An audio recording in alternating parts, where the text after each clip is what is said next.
Om Namo Bhagavate Vasudevaya Janmadhyasya Yato Anvayaditaratascha Artheshu Abhignaswarat Tene Brahmahridaya Adikavaye Muhyanti Yatsuraya Tejo Vari Mridam Yatha Vinimayo Yatratra Sargo Amrisha Dhamna Svena Sada Nirastakuhakam Satyam Param Dhimahi Nigamakalpataror Galitam Phalam Shukamukad Amrita Drava Sanyutam Pibata Bhagavatam Rasamalayam Muhuraho Rasika Bhuvi Bhavukaha. So we continue with the story of Prahlad. We are in the 7th chapter now of the 7th Skandha of Srimad Bhagavatam. And here we continue with the conversation between Prahlada and the demon boys. Prahlada gave this beautiful teaching to the demon boys in the last chapter we saw when they asked him about the ultimate purpose of life. He first chastised the ways of worldly men running behind worldly desires, and then he glorified the beauty and the effortless joy of devotion to the Supreme Lord. And he said finally that I learned this from Narada. So Prahlada was asked by them, how did you learn from Narada when we have not seen Narada at all here and you've been with us all along?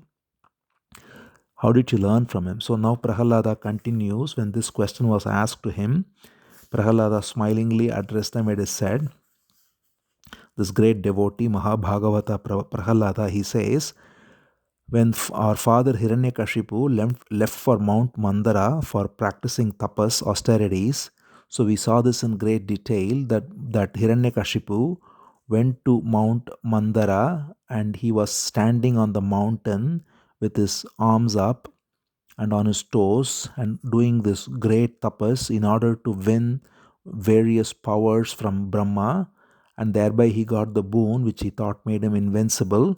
So when he was engaged in this kind of great austerity alone on the top of the mountain for a long time, at that time Prahlad says a great military campaign was run against his kingdom, because this is before Hiranyakashipu became all powerful and started ruling earth and heaven.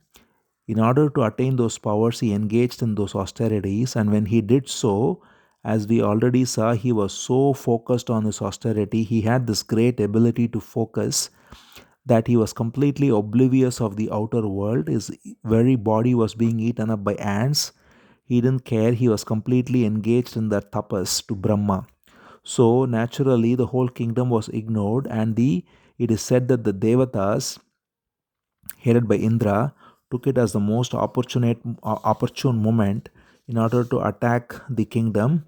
So they say Hiranyakashipu is so focused on this tapas. Now let us use this opportunity to attack the kingdom, and they attack. And when they do so, Prahlad says all the demons ran away because without their king they were afraid.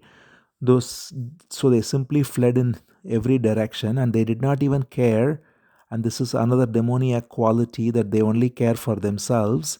So they did not even care for their own women or children, friends or relations, animals, nothing.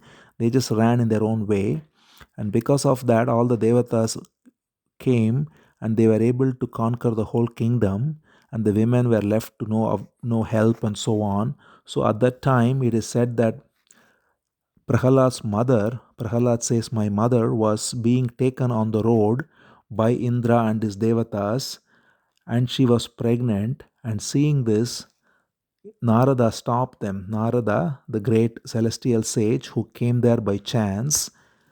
Narada is the most blessed sage because he comes at the right time in every beautiful event and makes the right thing happen. So in this case, when Prahlad's mother was pregnant with him, and she was left alone because her husband had gone for this austerities and all the demoniac forces fled away, and when she was alone and Indra was carrying her away, because Indra had a particular reason, he will tell that. But first Narada says you should not take this innocent lady because she is a good woman and she is also the wife of another man, so leave her, Narada says. Indra immediately replies and he gives the reason. He says, I don't want her. I only want to make sure that because she is pregnant, when she is giving birth to a son, I want to kill that son, he says. So Indra is very clear. He wants to make sure that Hiranyakashipu, who is an evil demon, if he gives birth to a son, even if Hiranyakashipu is himself killed and all the demons are killed, if the son grows up, he will become a next great demon, is what Indra thought. And therefore he said, I will wait for her to give birth and then I will take care of the little baby and then leave her. So even in this case, Indra was not intending to harm her. He just wanted to take the little baby because he thought it will be a demon otherwise. But here again, Narada beautifully intervenes and says, no, you are completely mistaken. To your great surprise, the child in the womb is not only sinless, not only having nothing to do with demons, but he is a great devotee of the Lord. So Narada, being a what is called a Trikala Jnani, who he knows past, present, and future, he knows the greatness of Prahlada even while he was in the womb.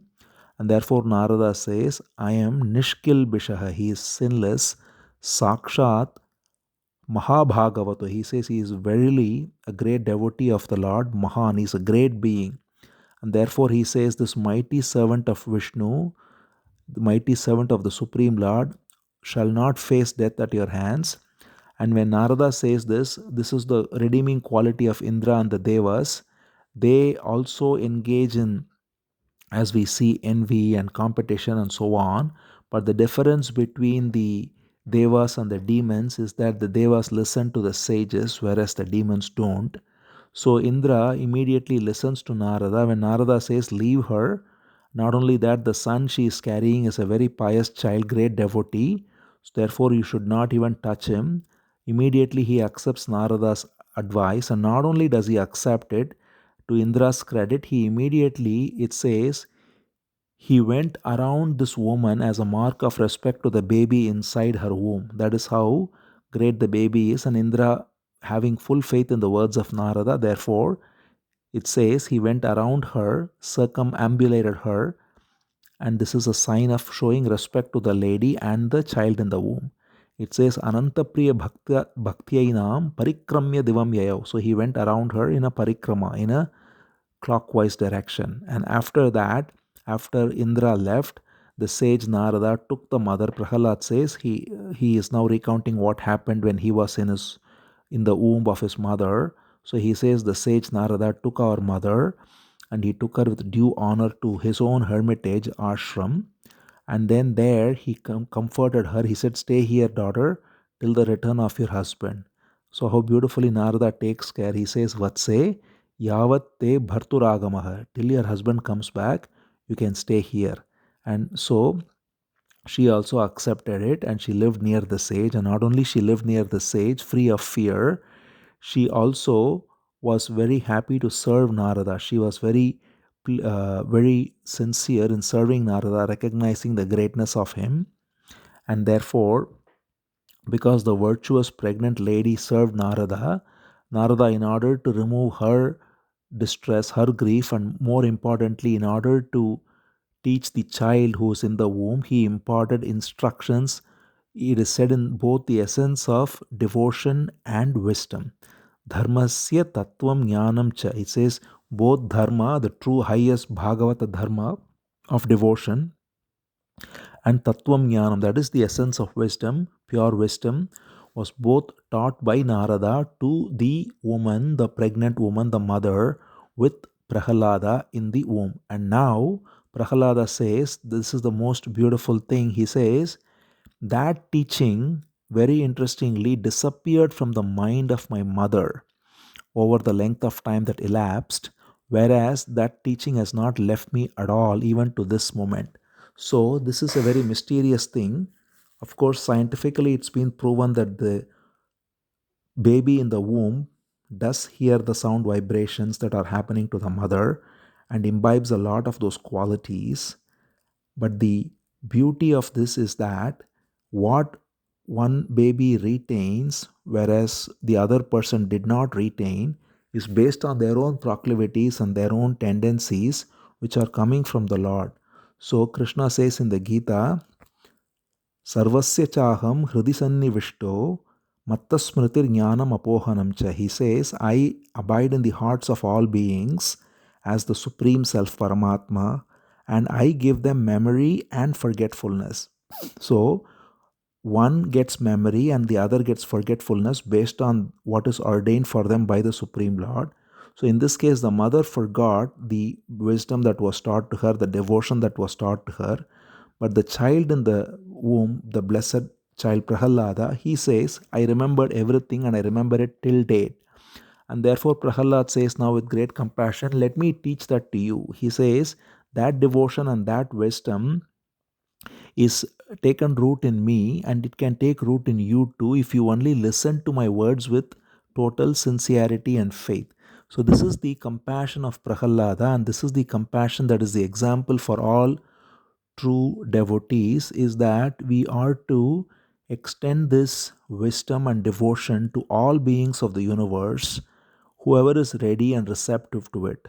So Prahlada did not say that these are demon boys and therefore how can they understand all this, because he had great compassion for each one of them, and because they were listening with reverence and respect, he shared it with them whether they could understand or not, and even if a few of them understood it, Prahlad would be very gratified. So, of course, this cannot be spoken to those who are completely inimical to it, not receptive to it. But if one shows receptivity, then it has to be shared with love and compassion. And that's the example Prahlad is setting here.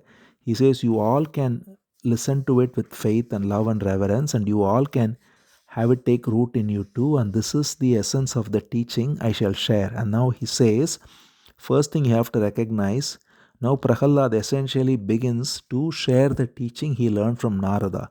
This is the most beautiful set of instructions again. Every episode involving Prahlada, every line, every word, every syllable is more than the weight of gold. And here also, Prahlad shares now the exact teaching he got from Narada.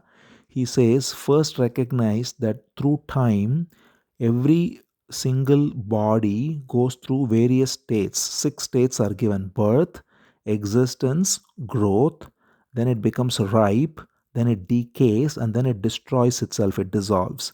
These are the 6 states any body goes through, whether the body of an ant or the body of the most prosperous human being. It comes into birth, it exists, it grows, it becomes ripe, it decays, and it destroys. It is destroyed by time. All of these are done by time. And then Prahlad says, but this is not the quality of the spirit. So this is the essential thing to notice, is that these 6 states belong to the body and therefore it belongs to the mind too. One is able to have a sharp brain and then it grows and it acquires knowledge, it ripens, and then at some point the mind starts decaying, memory fails, and it also dissolves. So the body and the mind and the intellect are all having these 6 states. And Prahlad says, but the soul, the pure spirit, does not have any of this. So one has to see this clearly. And he gives the beautiful example of how a tree has fruits, and fruits goes through all these. Similarly speaking, a fruit comes up, it becomes big, it ripens, and it finally, if it's left on the fruit, on the tree itself, it decays and it falls down. But the tree itself is, relatively speaking, unaffected, it remains the same. Similarly, he says the spirit is eternally the same, it doesn't have any change, but the body and the mind and the intellect, all of them goes through these 6 states. By recognizing this, and by recognizing therefore the impermanence of all the things that go through these 6 states, which is the function of time, one can be free of the identification with all these that change with time. And what remains unchanging is the spirit. And what is the nature of the spirit? Prahlad now says beautifully, another excellent quotable verse. He says the spirit has 12 characteristics. He lists them. He says the spirit is eternal, 1, free from decay, 2, taintless, 3, 1 without a second, 4. That is, it's the only thing there is. There is no second. The spirit is not multiple. There is, the bodies are multiple, mind is multiple, intellects are multiple, but the spirit is one. It is the same essence in everyone. So again, number 1 was eternal. Number 2, it's free from decay. Number 3, taintless. Number 4, one without a second. Number 5, it is the knowing subject. It is the very knower. It is not an object to be known. It is the knowing subject. Number 6, it's the ground of everything, the substrate. Number 7, it is changeless. Number 8, it is self-seeing or self-effulgent. In other words, it cannot be seen by anything because it is the very seer itself. Number 9, it is the cause of the universe itself because everything comes up out of the spirit. Number 10, it is all pervading.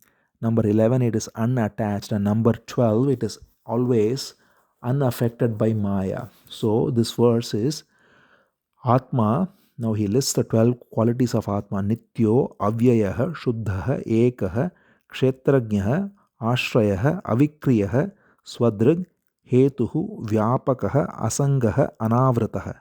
All these 12 beautiful qualities Prahlad lists. Nityaha again means eternal. Avyayaha is free from decay. Shuddhaha, pure, taintless. Ekaha, one. Kshetrajnyaha, knower within the heart. Ashrayaha, the substrate of all. Avikriyaha means that which is changeless. Swadrug means self-effulgent. Hetuhu, cause of the universe. Vyapakaha, all-pervading. Asangaha, unattached. Anavrataha, ever free of the delusion of Maya. So this is the quality of the self. And he says by identifying these 12 characteristics, one can be free of I and mine, which comes forth only from ignorance. So how Prahlad beautifully says there are 6 qualities of that which changes: body, mind, intellect, and so on. It goes through birth, existence, growth, ripeness, decay, and death. Whereas these 12 qualities are only to the spirit, and therefore by identifying that the spirit alone has these 12 qualities and everything else has those 6 qualities, one can be free of the sense of I and mine with respect to the body, the mind, the intellect, and so on. And he says, just as a goldsmith is able to extract gold from the ores, from the mines, similarly, one has to extract the spirit from one's own heart. In other words, by this discriminating wisdom, by dispelling or by negating the false, one can recognize the truth in this way. And therefore, Prahlad then continues by saying, this is what is given as Sankhya, the various categories of creation. There are different ways it's categorized. We saw Kapila beautifully categorize them in the teachings of Sankhya in the third Skandha. Here, Prahlad summarizes by saying, there are, broadly speaking, 8 categories. That's why it's always called as 8 aspects. And he says the 8 are: one is Prakriti, the primordial matter, then the Mahat, which is the cosmic intelligence, then the ego, and then the 5 elements. So with these, 8 are generally called the primary 8, but sometimes it's given as 24. When Kapila describes it, he gives 24, which includes the 5 subtle elements, the 5 senses of perception, the 5 senses of action, and so on. So whichever way we look at it, whether we look at it as 8 or look at it as 24, all of these are various aspects of Prakriti. It is made of the 3 gunas, Sattva, Rajas, and Tamas, and they go through modifications. And therefore, the things that are of the nature of modification, as we saw, the 6-fold modification, is what typifies these elements, these, whether we call it as 8 categories or 24 categories. All the elements, all the senses, all the actions, all the aspects of mind, intellect, ego, everything goes through these 6. So Prahlad says, by negating all of this, by saying not this, not this, so Prahlad uses a beautiful Upanishadic saying. He says, Neti, Neti, Iti, Atat, Tyajan. So by discarding, Tyajan, by discarding Neti, Neti, Iti, by saying not this, discarding all these aspects, whether it's 8 or 24, whatever is going through time, whatever changes through time, discarding all this through wisdom and through the ability to reason, through the all-pervasiveness of spirit and the distinctness of spirit from everything else. These are technically called Anvaya and Vyatireka. Anvaya means that which is all-pervading, and Vyatireka means to separate the all-pervading from the temporary. So Prahlad says, Anvaya Vyatirekena Vivekena.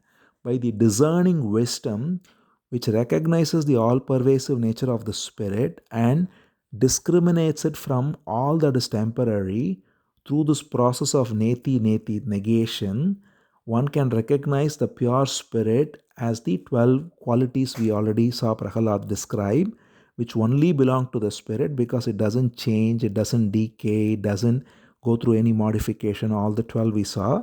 By recognizing this and by recognizing everything else goes through change and decay and so on, thereby one can recognize the true spirit as our very nature, which is the nature of Bhagavan himself. And then he says, therefore, see that the body and the mind and the intellect, they all go through the three states of waking, dream, and deep sleep. That's how the intellect modifies itself constantly. Sometimes it's awake, sometimes it's dreaming, and then sometimes it's in deep sleep.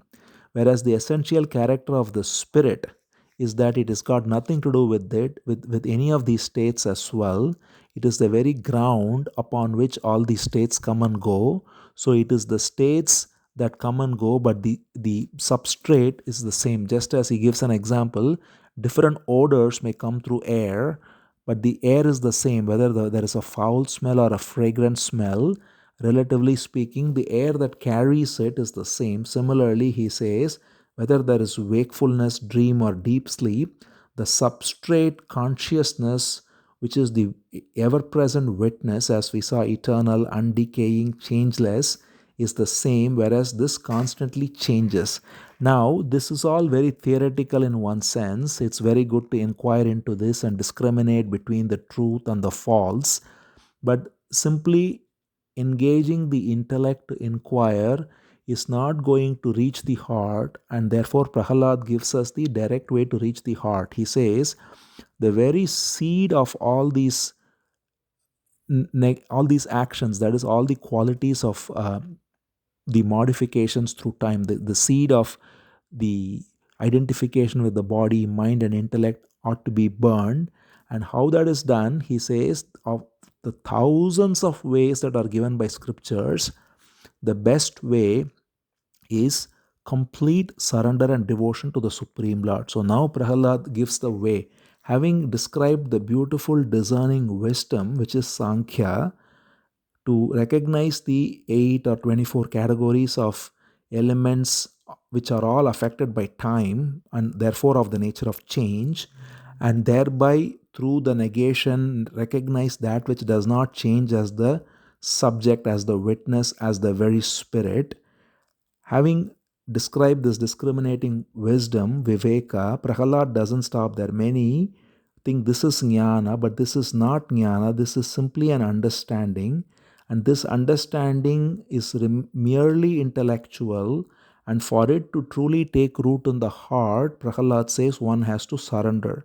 If one simply engages in study, or one engages in even yoga, one engages in breathing, various techniques like pranayama, all of this will still not reach the heart as pure, total, complete surrender does. So Prahlad says, first have the discriminating wisdom, viveka, but make it take root in the heart through surrender. So without that, it is not complete. So he says, Yad Ishware Bhagavati Yata Yai Ranjasa Ratihi. By having this complete devotion and love to the Supreme Lord, is the only way that is most effective among the thousands of techniques and devices and methods given in all the scriptures. And then he says, Prahlad's every word, as we say, every syllable is worth remembering. So now he doesn't stop there by saying, you have to therefore surrender to the Lord. He says, how to surrender now? He says, how do you surrender to the Lord? This is the question that one might ask. So Prahlad gives all the ways. He says, first, serve one's teacher. So, Guru Sushrushaya, by serving the Guru, which is the most important quality because the wisdom comes from the Guru, and the Guru is not just a person, but it can be anyone from whom we learn, anything from whom we learn. And therefore, since the whole universe is in one sense a Guru to us, therefore we have to serve the whole universe. So, service is essentially what Prahlad is saying. Guru Sushrushaya, by serving, and then by having devotion and worship to of the devotees of the Lord. He says having fellowship of devotees is so important because one can simply be carried away by worldly people who are interested in various subject matters. But if one is having deep association with devotees, then they will give us this very effortlessly. So the first thing he said is service. Second is deep association with devotees. Third is listening to the stories of the Lord with reverence. So there are so many beautiful stories of Bhagavan, and all these stories engage the faculties of the mind, intellect, and all deeper aspects because they are so engaging. So listening to the stories of the Lord, then he says, after that, celebrating his virtues and exploits. That is, by contemplating on all the activities of the Lord, the teachings of the Lord, and the various beautiful pastimes of the Lord, and remembering them and glorifying them and discussing them with others, and by contemplation on his lotus feet with reverence. And when we say the lotus feet as already described, it means again those who are surrendered to his lotus feet, which is to serve the devotees and also to serve all the holy rivers and all the holy places, because the whole universe has come forth from him, and also by the sight and worship of his symbols. So there are various symbols of Bhagavan, and all those symbols have to be honored because the symbols are not different from Bhagavan. Of all the symbols, the most important symbol is the name, of course. So when we say Hari or Krishna or Rama, those names are symbols that represent directly the Supreme. So in the world, the symbol and the subject, that is the object the symbol represents, are different. Water and the actual substance, which is water, are different. One cannot quench their thirst by just saying water. One has to drink water, which is different from the word water. But when it comes to Bhagavan, because he is absolute, everything is same. So the name of Bhagavan is not different from Bhagavan himself, and therefore of all the symbols of Bhagavan, there are many holy symbols as well. Of all of them, the highest and the most easy symbol to access is his name, and he has given his name so lovingly. So Prahlad gives these are the ways in which you can surrender to the Lord: by serving the Guru, by deep association with devotees, by listening to the stories of the Lord, by glorifying his virtues and his exploits, by contemplating his lotus feet, and by worshipping his symbols, most importantly, his name. Now, having said this, he says one should also, another beautiful instruction of Prahlad, one should also gratify all other living beings or serve all other living beings with the realization that the Almighty Lord Sri Hari is residing in them. So we ought not to serve others simply for their own egoic desires or to simply boost their ego, but seeing the Lord within them and therefore honoring them with humility is also important. So Prahlad says these are the three essential instructions. Finally it boils down to, and Prahlad captures all of them. One is unconditional love for the Lord, and that can be easily activated through listening to his name and his stories and his exploits. Second is deep association with his devotees, and third is compassion for all living entities. So Prahlad says, Harihi sarveshu bhuteshu bhagavan asta ishwarah. So he says, recognize that in all beings Bhagavan resides, right up to an ant, and therefore seeing this, serve them with love. And Prahlad says, in this way, devotion to the all-powerful Lord Vasudeva is practiced by subduing all the six senses. So normally we have five senses, but the sixth is considered the mind. So Krishna says in the Gita too, Manashasthani Indriyani. Mind is the sixth sense. So with five senses on the mind, which makes six, by keeping all the senses completely subdued, regulated, one can have deep devotion to Bhagavan Vasudeva. He says, Vasudeve Bhagavati Yaya Sam Labhate Ratim. He says, one can get this wonderful loving surrender to Vasudeva with this. Again, this is all, every single line of what Prahlad says is worth contemplating upon. He has said here, first, he gave the discriminating wisdom of the unreal and the real. By saying the unreal goes through decay and destruction, the real always remains the same. Then he said this discriminating wisdom alone is not enough. It has to take root in the heart through surrender. And then he said that surrender is done how? It's done through serving the Guru, it's done through deep association with devotees, it's done through listening to the glories of the Lord, it's done through honoring His name.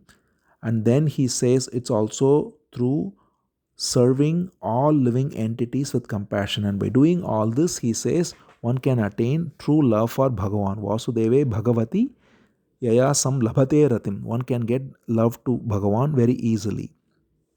So he says, then what does this result in? Prahlad beautifully says, upon this, when one hears his brilliant activities, his incomparable virtues, his heroic deeds, and the various avatars, the various names, everything, then the devotee gets this bhava, gets this emotion, gets this true feeling where he sings loudly with an open throat.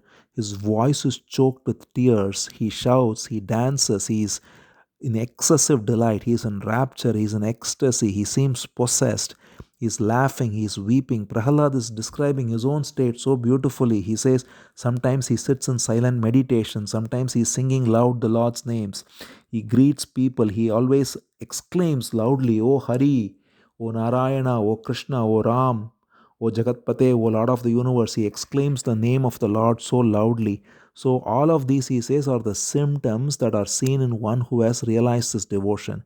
When this process is followed, then Prahlad says one will manifest these symptoms of having this ecstatic love, voice choked with tears, singing loudly, sitting silently, laughing, weeping, crying out the names of the Lord, body and mind all being completely attuned to Him.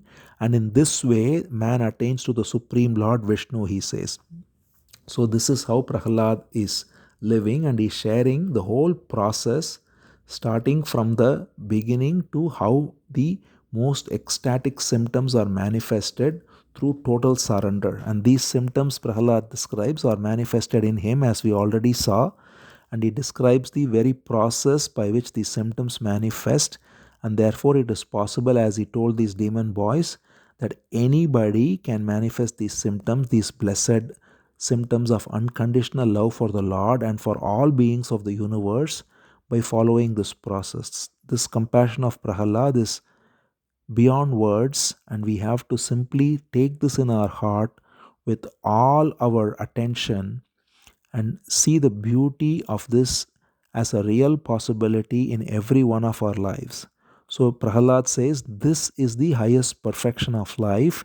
This is same as absorption into Brahman. People always talk about nirvana or absorption into Brahman and all this, but one cannot do that through any intellectual exercise, nirvana or moksha and all that. Prahlad says simply having this ecstasy and this union with the Lord is the easiest and the most direct way to realize the highest wisdom of the Upanishads, to realize the supreme Brahman. And furthermore, he says, what exertion is there in this?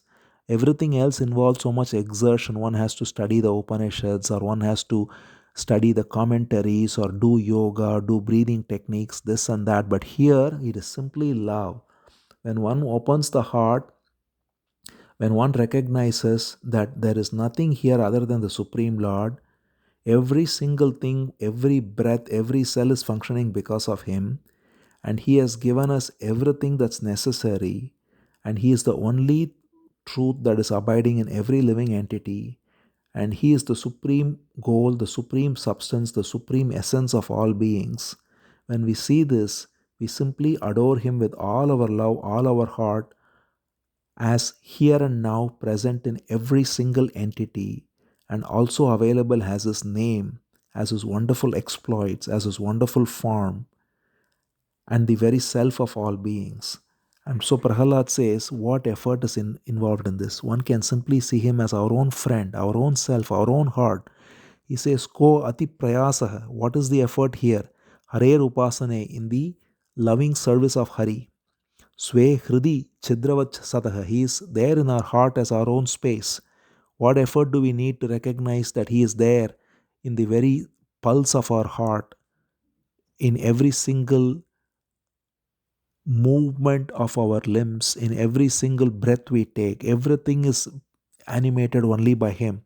What effort is needed, he says. And then he furthermore asks, anything you gain by effort, what is the use of it? Because whatever effort one makes to gain riches or power or prestige, all of them, as we already saw Prahlad describe, they are all subject to time, and therefore, inevitably, they go through decay and destruction. So, one needs whatever is necessary to keep the body and soul together, and to eat and to have a roof and whatever is necessary to live. But beyond that, what is the point of wasting one's time and energy in acquiring anything else? And that's where effort is needed. We don't need any effort to realize the truth. We only need effort to acquire the false. And when we recognize this, Prahlad points it out compassionately, all your efforts are only for acquiring the false. But the truth is here effortlessly available. Why don't you please see that? How compassionately Prahlad asks us. And therefore he says, don't bother with anything that is perishable. What delight can they offer? Anything, including sacrifices, including your study, including your various techniques, practices, none of them are going to produce anything that's not already here and now. So recognize this, that the Supreme Lord, who alone is worth adoring, is present here and now, and simply surrender unto him. Because Prahlad says, anything that you are desiring only gives you the opposite. You desire happiness and you get misery. You desire the body to do well and the body goes through disease, sickness, and death. Recognize that the very body you are so attached to does not belong to you. The body came on its own from mother and father, and it is going to go back to the elements. It is going to be dissolved into the elements, burned or buried or whatever. So it doesn't belong to you. And what to speak of, if your own body doesn't belong to you, then how can you speak of your own children or wife or house or riches? Nothing belongs to you. They're all there, coming on their own, going on their own, just as your own body does. So, what is the use, he says? What is the use of all these trifling things? They're all going to disappear. Don't you see this? He says, therefore, what enjoyment can be there in this world? What pleasure can you get out of this? Everything only results in suffering. You do good actions, you again get suffering out of it by some consequences. You do evil actions, you again get some suffering out of it. So even attachment to good actions, how people get caught in so many causes, in so many ideal notions, and then because of that they get suffering. They see that things are not right and they want to set right and they are attached to it and they get suffering. People who are doing evil actions, they of course get tremendous suffering. So Prahlad says, leave the evil actions, leave even the good actions, and surrender to the Lord, because even good actions will simply take you from birth to birth, from thought to thought. So, therefore, Prahlad says, simply worship without any desire the Almighty Sri Hari. Prahlad concludes by saying this most compassionate instruction. He says, Tasmad arthascha kamascha dharmascha yad apashrayah bhajata harim ishwaram. He says, the very substrate of all your desires, all your pleasures, everything rests in Hari, the Supreme Lord. So everything else comes and goes like images on a screen. So the screen is the Lord Himself. So please surrender unto Him and not be caught in the flickering, fleeting images, because He says the Lord, Sri Hari, is our self, our ruler, our friend, our inner controller. Everything, he says so beautifully, Sarvesham api bhutanam Harir Atma Ishwaraha Priyaha. He says all beings, he is the self, Atma, Ishwaraha, he is the controller, and Priyaha, he is the beloved. So don't you see this? Please see this, and therefore take shelter under the feet of the Lord Sri Hari, just as I have done. Prahlad says, Bhajan Mukunda Charanam Swastitaman Syad Yatha Vayam. As I have done, please surrender unto Sri Hari. Because nothing else, he says, not your birth, not your status, not your lineage, not charity, not austerity, not sacrifices, not sacred vows, nothing is conducive to the pleasure of the Supreme Lord as unalloyed devotion, because everything else is mere empty show. He says, Anyad Vidambanam. Vidambana means show. All these things, sacred vows, charities, and sacrifices, and high birth and lineage and showing off one's virtues and character. He says everything is mere show, vidambanam. Only thing is unalloyed devotion. Priyate amalaya bhaktya harihi. Unalloyed pure devotion to the Lord is the only thing that matters. Everything else is mere show. Therefore, he says, practice devotion in Hari voice. He says, Tato harau bhagavati bhaktim kuruta. Please engage in loving devotion to the Supreme Lord. By doing so, anyone, nobody is excluded from it. Anyone, man, woman, all beings, even animals, anyone who surrenders can realize him by simply surrendering unto him. Because the Supreme Lord is there as the highest goal of every single being. He says, Ekanta Bhaktir Govinde yet Sarvatra Tadikshanam. Devotion to the Supreme Lord Govinda is non different from beholding him in every single living entity. And this is the highest goal of man in life. He says, he concludes this teaching to the boys by saying, concludes this teaching to all of us by saying, the sum and substance of the entire process of all these various aspects of wisdom, all the scriptures, all the various rishis and what they have said, everything boils down to just one thing: completely surrender to the Supreme Lord with exclusive devotion by seeing Him in all beings.